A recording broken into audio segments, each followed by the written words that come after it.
Vamos agora a contato com a doutora Fernanda Miniti, que gentilmente mais uma vez fala conosco a respeito de direito previdenciário nesta segunda-feira. Doutora Fernanda, seja muito bem-vinda ao nosso Farol mais uma vez. Ótima segunda. Obrigada, Roberto. Bom dia a todos os ouvintes. Uma ótima semana para todo mundo. Doutora Fernanda, que estreou também nessa semana aqui com um artigo falando sobre a questão da revisão, né, da vida toda também na tribuna. Já saiu a primeira parte, no próximo sábado sai a segunda parte do artigo. Mas, doutora Fernanda, eu me lembro que recentemente nós falamos a respeito de algumas categorias profissionais, a senhora listou inclusive aqui, que constam ainda daquele regime especial, não deve ser esse o termo, mas eu gostaria de voltar nesse assunto, que eu vi que tem muitas categorias ainda que estão nesse regime de aposentadoria especial. Sim, claro. Vamos lá. O que acontece?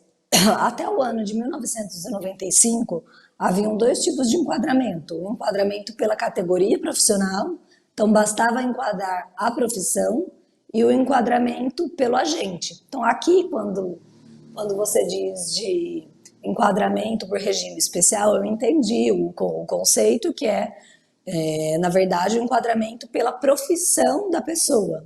Então, o que precisa? Basta comprovar a profissão que a pessoa tinha na época, até o ano de 1995, que foi o ano em que permitia o enquadramento por profissão, por categoria profissional. Depois disso, não mais. Então, tem algumas profissões que eu trouxe outra vez e aqui nós vamos retomar, que estão no decreto do INSS, que dizem que se a pessoa tiver tal profissão, ela se enquadra a requisitar o período especial. Então, basta comprovar a profissão da pessoa, que ela fazia tal coisa, e não o agente específico que ela estava exposta. E o legal, o interessante de falar aqui, é que essas profissões, esse enquadramento por categoria profissional, tem um rol que está listado no decreto do INSS, mas esse rol, ele não é taxativo. O que é isso? Ele não é obrigatoriamente só aqueles que estão do INSS. Ele é exemplificativo. Isso permite a possibilidade de enquadrar categorias que não estão no decreto, mas que são semelhantes, que são análogas. Então, é interessante a pessoa ter uma ideia da profissão dela e saber se a profissão dela enquadra pela categoria profissional, e com isso ela tem o direito ao aumento, né, do período especial para aposentadoria, e também, se ela por acaso não estiver ali, se caso não é uma hipótese de enquadramento análogo a alguma das categorias que ali estão. Então, isso no primeiro momento, para a gente conversar sobre isso. Aí tem algumas coisas interessantes de pontuar. Por exemplo, pintor. O pintor, ele enquadra, mas não é qualquer tipo de pintura, é o pintor à pistola. Então, para o enquadramento por categoria profissional, para o pintor, se ele não trabalhar se não for pintor à pistola, não enquadra. Então tem que ser pintor com trabalho de pintura à pistola. Então é importante observar se tem alguns detalhes em relação à categoria para que a pessoa se enquadre naquilo. O outro exemplo, o motorista de caminhão. O motorista de caminhão, ele também tem direito pelo enquadramento, pelo fato de ele ser motorista de caminhão. Mas não é qualquer motorista. Esse caminhão que ele dirige tem que ser acima de 6 toneladas. Então, para enquadrar o motorista de caminhão, não basta só comprovar que ele é motorista. Porque se comprovar só que ele é motorista, vou estar só comprovando a profissão. No caso dele, para se enquadrar por categoria, tem que ser um motorista acima de, que dirige cargas acima de 6 toneladas. Então, se comprova que ele é motorista de caminhão, com a documentação dele, e também a tonelagem do caminhão que ele dirige, para ele se enquadrar e ter direito a período especial. E aquilo que eu estava falando por exemplo, decisões análogas. o tecelão. O tecelão ele não está escrito expressamente como parte da categoria profissional, mas ele se enquadra por analogia à lavanderia e tinturaria. Normalmente essa informação ela deve ser passada pelo empregador, no caso de alguém ter esse contrato de trabalho, doutor? Tá, vamos lá, sim. Vamos lá, por exemplo, vou pegar um caso, um exemplo para facilitar. Aqui que nós estávamos conversando sobre o motorista de caminhão. O motorista de caminhão, imagina que ele trabalha em uma empresa, contratado para ele prestar os serviços e fazer as viagens. Se ele trabalha para alguma empresa que ele dirige, essa empresa, a gente costuma pedir para ela um documento, um formulário que hoje em dia chama PPP, antigamente tinha outros nomes, DIRBEM 8030, SB40, enfim. Nesse documento, nesse formulário que é emitido pela empresa, ali vai estar descrito. Então, ali vai estar descrito que é motorista de caminhão, qual é o tipo do caminhão, a especificidade dele, a marca, enfim, todos os detalhes, e também ali se consta a tonelagem. Então, a empresa, ela participa desse processo se o trabalhador trabalhava para uma empresa, através do formulário, colocando as informações verídicas do trabalho dele. Então, por exemplo, se o motorista de caminhão, aqui no exemplo que eu estou dando, se o motorista de caminhão, ele trabalha e ele pede o PPP da empresa, né, e ele trabalha dirige veículos com cargas acima de 6 toneladas, e não consta isso no PPP, consta apenas que é motorista de caminhão, aí se pede para a empresa colocar essa informação. Então, seria um trabalho meio que em conjunto, que o segurado ele tem que observar se foi incluído tudo certinho para que ele tenha uma maior possibilidade de enquadramento do seu direito. Eu tenho uma outra pergunta, doutora Fernanda. A senhora falou por analogia que algumas atividades elas são configuradas também. Mas se a gente depender, e me desculpe a sinceridade, mas se a gente depender da morosidade, né, e às vezes até da falta de cuidado do INSS em alguns processos administrativos, esse negócio fica complicado, não é não, doutora? Quer dizer, eles encontrarem essa analogia, eu não sei se eles teriam tanta boa vontade assim, doutora. Não, com certeza, está certa a sua colocação. Em analogia, normalmente se costuma ir para a via judicial, porque o INSS dificilmente vai reconhecer aquilo que não está no decreto dele. Quando está no decreto expresso, aí a pessoa se enquadra, aí sim existe possibilidade via administrativa, sem precisar ir para a justiça, de obter esse período especial. Agora, em questões de analogia, dificilmente mesmo o INSS vai enquadrar. Aí é uma hipótese que a pessoa, para ela fazer jus do seu direito, ela vai buscar ação judicial complementando para contemplar isso. Mas, de fato, o INSS não vai reconhecer de cara se não estiver previsto expressamente, bonitinho, no decreto do INSS. Perfeito, perfeito. Bom, sempre é bom a gente deixar registrado, né? Vale a pena, então, procurar especialistas, né, no direito, como é o seu caso também, para esclarecer todo esse tipo de dúvida.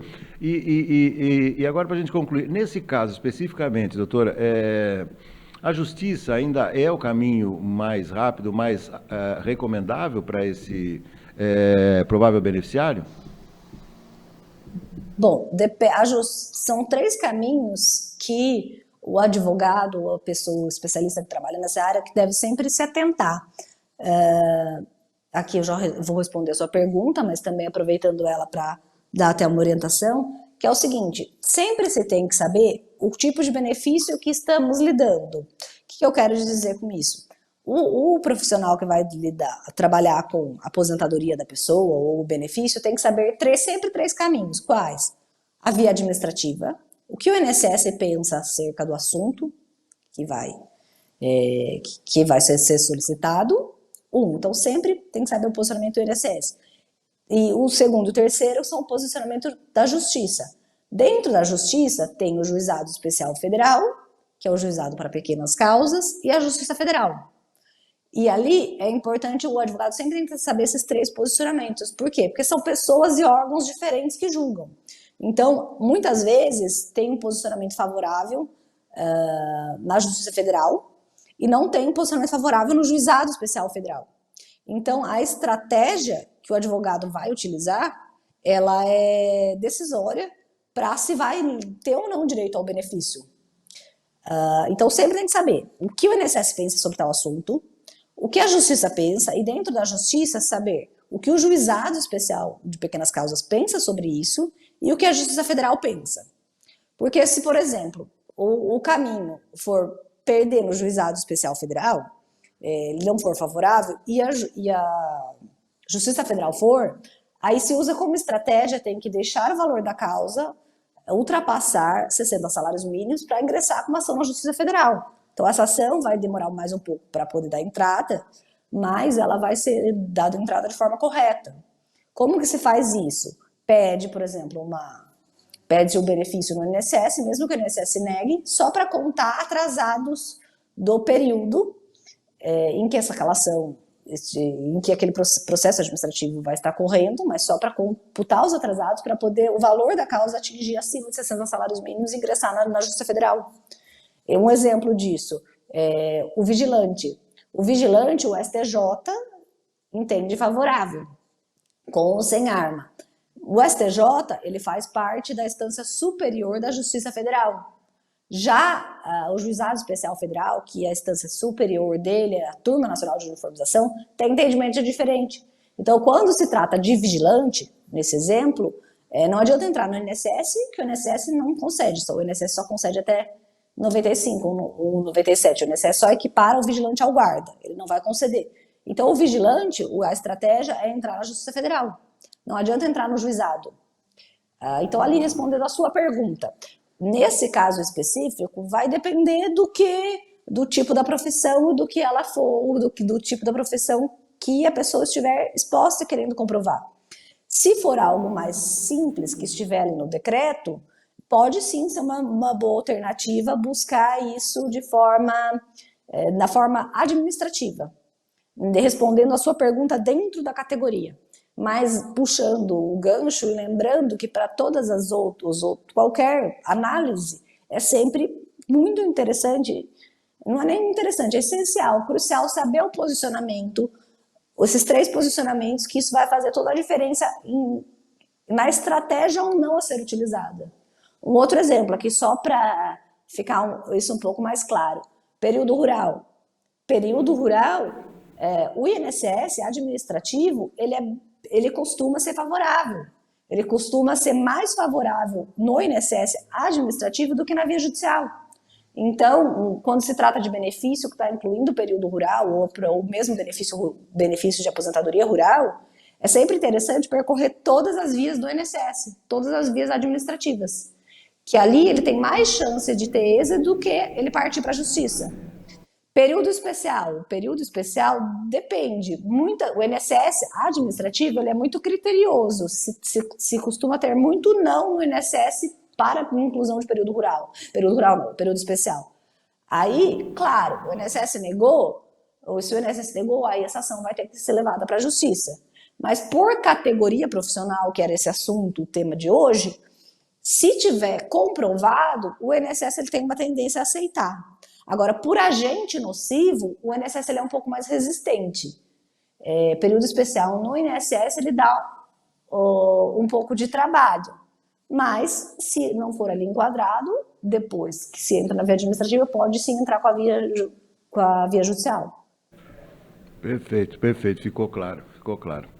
Tá bom, doutor. Bom, vou pedir a sua especial atenção para que a segunda parte do seu artigo continue atualizado, pelo menos até sexta-feira, né, doutor? Torcendo para que não haja uma nova reviravolta nessa questão aí dessa revisão aí da aposentadoria da vida toda, né, doutor? Isso, com certeza, porque uma hora ganha, a hora perde, modo de dizer, né? Que ainda não está definido.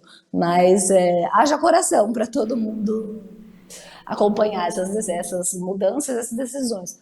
O que acalenta é que essa última modificação foi favorável e traz de novo, embora uma nova reviravolta, mas foi uma reviravolta boa a favor do segurado. E a gente espera que assim seja mantido para que ele faça jus ao direito que ele tem mesmo. Claro, tá certo. Perfeito, doutora. Desejo uma ótima semana para a senhora. Mais uma vez, muito obrigado pela participação. Até sábado com mais uma publicação aí na Tribuna de Limeira. E, mais uma vez, gratidão. Eu que agradeço. Obrigada. Todo mundo, uma ótima semana para todo mundo. Ótima sequência de programa. Todo mundo fique com Deus. Até mais. Amém. Muito bem.